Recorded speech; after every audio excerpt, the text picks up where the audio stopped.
Before becoming the greatest swordsman in the world, before sailing the seas in a coffin, Zoro Mihawk was much more than a lone wolf. He once wore the armor of a holy knight. Flowing through his veins was the blood of the Nirona family, the same lineage as Imu, the hidden sovereign who rules from the shadows of the world, and he wielded one of the 12 supreme blades, not by chance, but as a rightful heir. Today, the time has come to uncover the buried past of Zoro Mihawk and understand why his eyes reflect the same secrets as Imu's.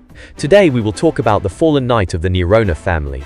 But first, you must grab your supreme blade and slash the like button and the subscribe button so you can keep sailing through the One Piece universe. The eyes of Mihawk, a window to the throne of the world. Among all the characters in One Piece, few have as striking a gaze as Zoro Mihawk.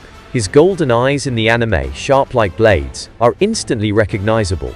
But what many overlook is that they are not unique. In Inu, the most enigmatic figure in the world, we see the exact same eye pattern. In fact, few One Piece fans know that Hawkeye Mihawk's eyes were never actually yellow.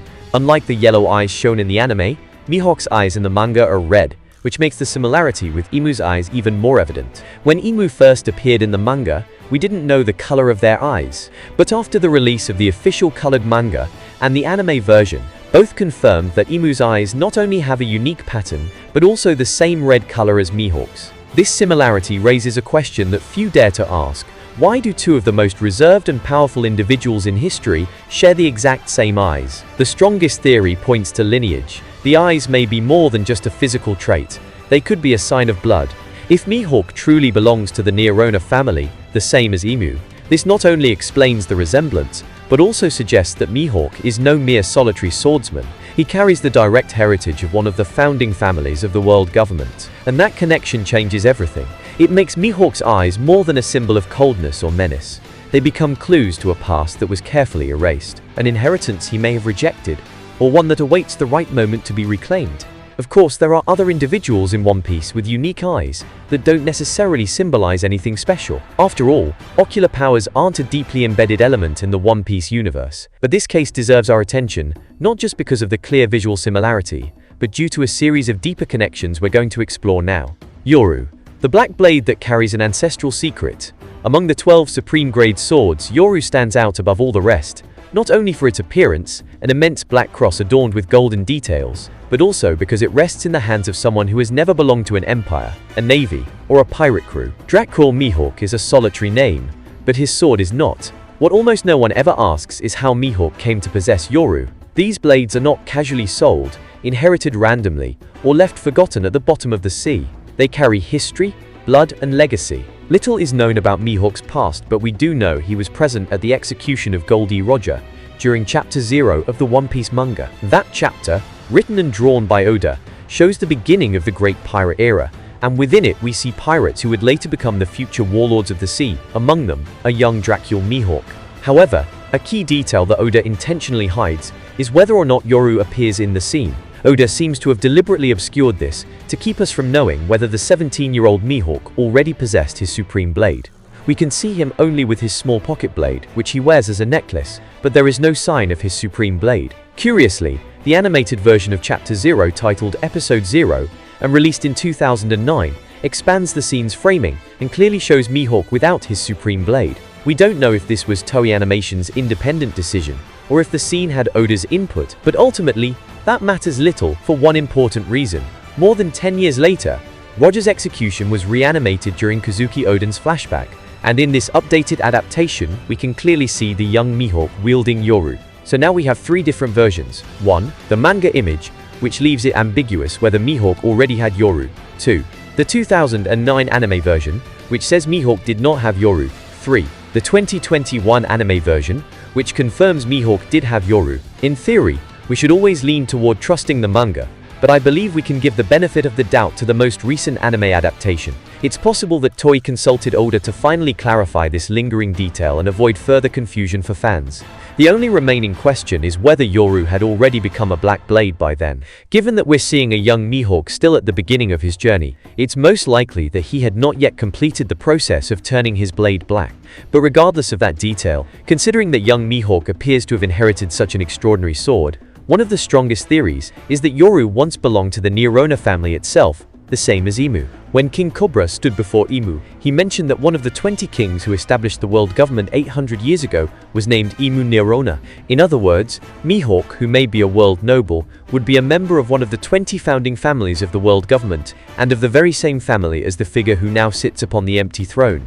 That sword, therefore, would be a relic passed down through generations, perhaps forged in an era before the world government, possibly even during the Void Century. If this is true, Mihawk didn't simply obtain the sword, he received it as a rightful heir, maybe even as someone who dethroned its previous wielder. And the idea that Mihawk might be a world noble perfectly aligns with the image he has always projected throughout the series, a man who carries himself with the elegance and presence of royalty. Another point to note, Yoru is one of the few blades in the series that has already been transformed into a black blade. A feat that, according to Oda himself, only occurs when the wielder strengthens their blade through countless battles. This isn't something that just any swordsman can achieve. There's a possibility that Mihawk may have inherited his sword already as a black blade. But let's be honest, that would take away much of Mihawk's merit as the world's current strongest swordsman. Even if Mihawk inherited a renowned blade as a family heirloom, it's expected that he would have played a significant role in turning it into a black blade, and consequently, into a supreme grade sword. This reinforces the idea that Mihawk had the time, power and purpose to transform Yoru into what it is today, a weapon capable of rivaling any force in one piece, wielded by a holy knight who abandoned the throne. If Mihawk truly descends from the Nirona family the same as Imu, this would place him in a position of absolute privilege within the structure of the world government. In that context, the idea that he was once a holy knight stops sounding like an exaggeration and starts making complete sense. The Holy Knights are not just elite warriors, they are direct enforcers of the celestial will. They stand above the navy, above the admirals, and answer only to the throne. A throne that Mihawk may know far better than he lets on. His cold demeanor, upright posture, and disdain for petty conflict all point to someone who once stood above war but stepped away for something greater.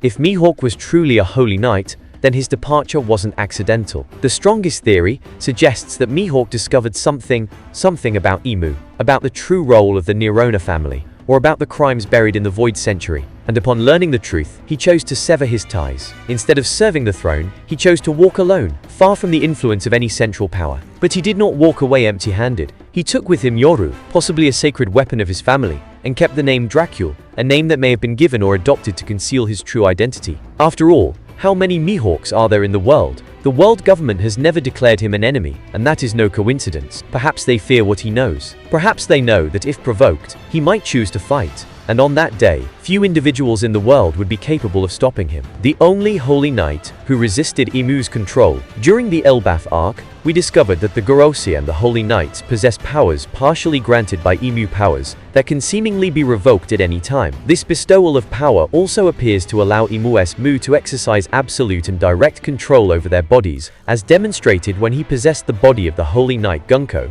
But what could resist such power? Scopogaban showed that a powerful burst of Conqueror's Haki can delay the regeneration of the Holy Knights, and Joy Boy showed, through his own use of Conqueror's Haki, that it's possible to even negate the divine healing powers of the Gorosei.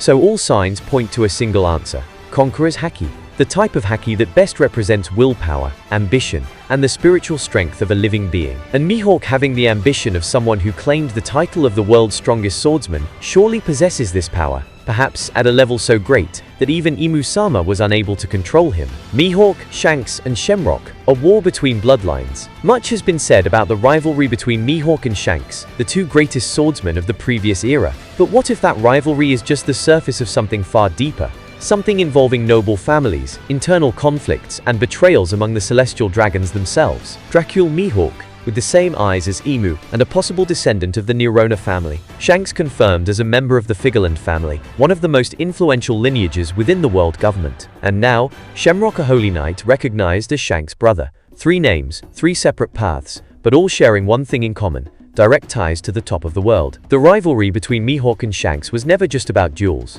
It was never simply a matter of who had the most skill. There was always something more beneath the surface. Respect, yes, but also tension. The kind of tension that only exists between two men who know each other's secrets. At a certain point in his story, likely after the death of his former captain, Shanks returned to Mary Jawas, possibly to re-establish ties with his bloodline. But as we know, that attempt didn't last long.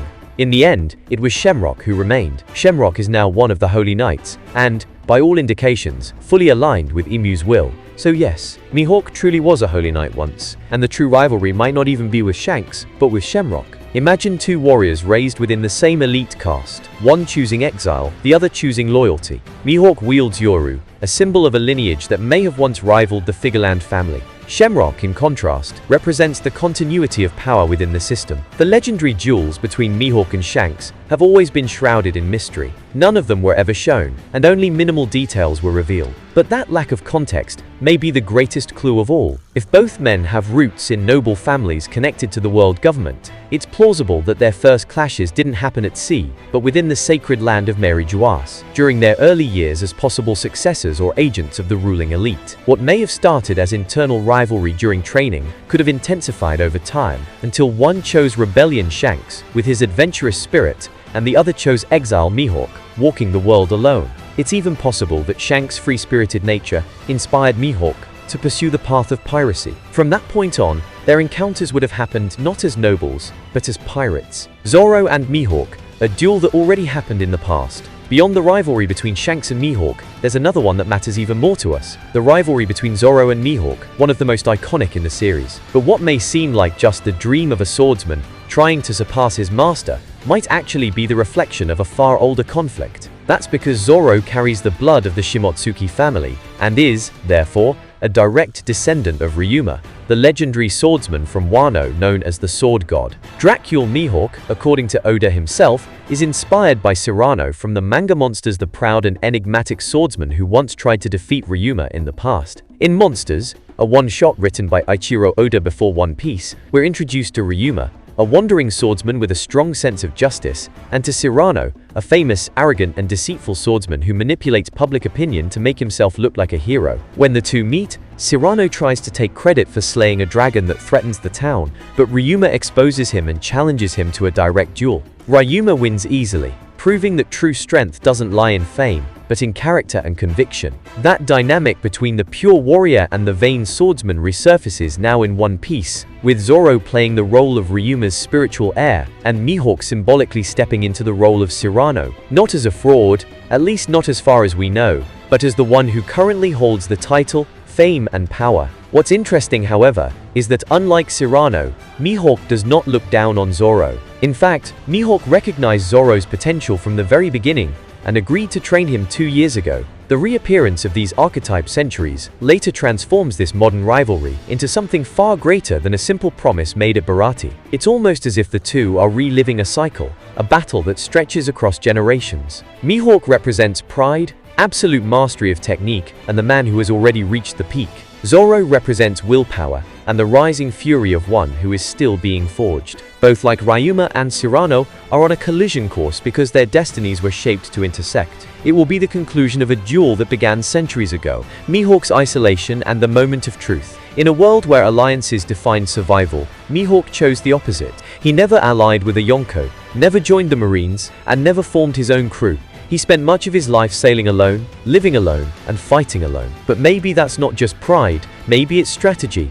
If Mihawk once stood at the top of the world hierarchy and later walked away, then his isolation isn't random.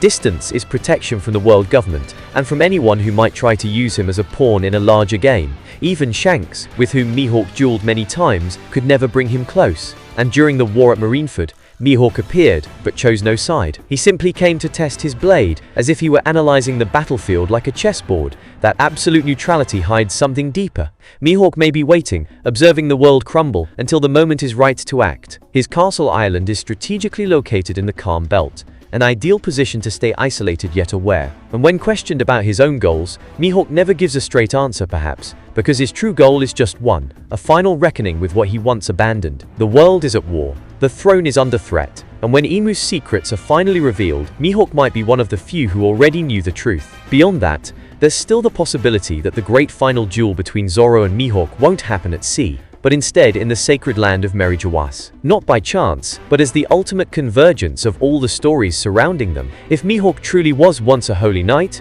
or belongs to the Neurona lineage, as his eyes and his connection to Yoru suggest, then it makes perfect sense that he would return to that land the moment the world government begins to collapse. At the same time, Zoro, as Luffy's right-hand man, will inevitably be pulled to the front lines against Imu. In this scenario, the clash between master and disciple would become part of the war for the world's liberation. Their duel would be symbolic. Zoro, a descendant of Ryuma, invading the heart of the world government to challenge the one who carries the legacy of the ruling families. And when the sword of Wano is raised against the black blade of the celestial elite, what will be at stake will be far greater than the title of the world's greatest swordsman.